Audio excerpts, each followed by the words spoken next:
Hello everyone. So today I will discuss the 5 questions about English education policy in South Korea based on the study of Chong and Choi. So the first question is, why is English considered very important in South Korea and how does it affect students' future opportunities?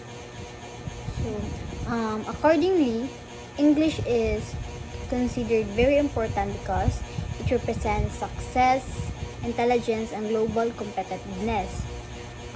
Many universities and companies require strong English skills, just like here in our country. And students need good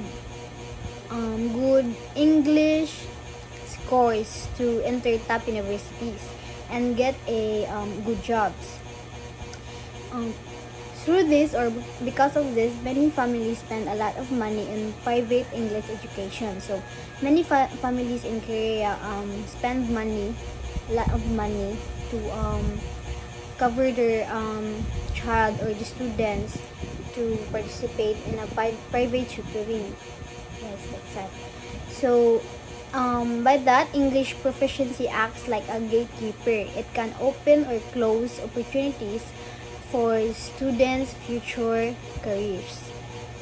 So these questions sums up that the success symbol, social status, university admission, and it is a job requirement and as a national religion.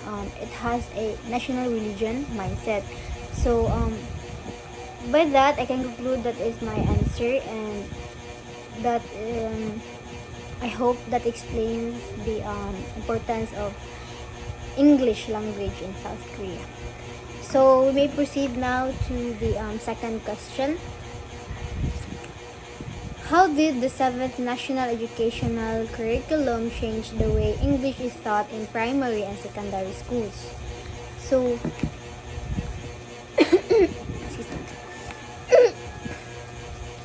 the 7th National Education Curriculum made big changes. English became a regular subject starting from grade 3. The focus changed from grammar memorization to communicative competence. So we all know na English is the center or the core of communication. So the South Korea changes the focus from grammar memorization to communicative competence. In primary school, students first learn through listening, songs, chants, and games. In secondary schools, the government promoted teaching English in English or TEE. The goal of this was to improve students' speaking and communication skills, not just knowledge. To um to balance that, they did not just focus on the grammar memorization. They improve it because of the student speaking and communication skills. So the third question is, what challenges do teachers face when implementing communicative language teaching in their classrooms? So teachers face many challenges for this. The first one is there is a strong exam pressure from the Korean Scholastic Ability Test, which is mentioned from the article. And the exam focuses more on reading and grammar, not speaking. And it focuses mainly on the reading and grammar, not in speaking. So the second one is some teachers feel they do not have enough English proficiency to teach fully in English. That is why. And the third is they don't large class sizes and limited time make it difficult to do interactive activities. So because of these 4 problems, the teachers sometimes return to traditional grammar teaching. or traditional based teaching, the one that focuses on the grammar and to remember.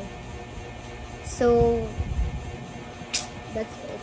And the fourth um, answer for my fourth question, we have, how does the Korean scholastic ability test influence the way English is taught in secondary schools? So the Korean Scholastic Ability Test, or KSAT, is very important because it determines university admission. Since the English section focuses mainly on the reading and teaching, reading and reading and listening rather. So teachers teach students how to answer exam questions.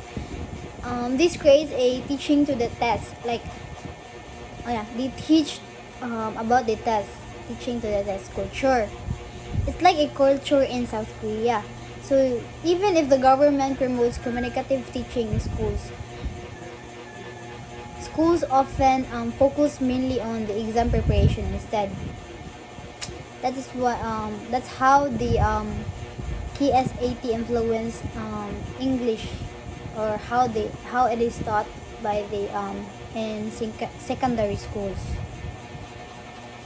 So the fifth one, or the last question is, do you think government policies alone can improve English proficiency in a country?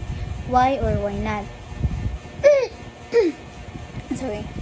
In my opinion, government policies alone are not enough, because policies can give direction and goals, but teachers are the one who implement, or like take an action for that. So if teachers face exam pressure, or lack of resources, or lack of training, the policy may not work effectively. So the teacher is very important, because it's like they are the one who manages the policy. If not by them, it won't be effective. So improving English proficiency requires cooperation between the government, the teachers, schools, students, and even the help of the students' family. So it also requires changing the exam system to match the communicative goals. So in conclusion, English education in South Korea shows that policy and practice are connected. The government strongly promotes English for globalization and competitiveness. However, real classroom practice depends on teachers' belief, the teachers' styles, and the students' needs, and the exam pressure. So I think that would be all that would be the answer of all for my questions. And thank you for watching. Thank you for listening.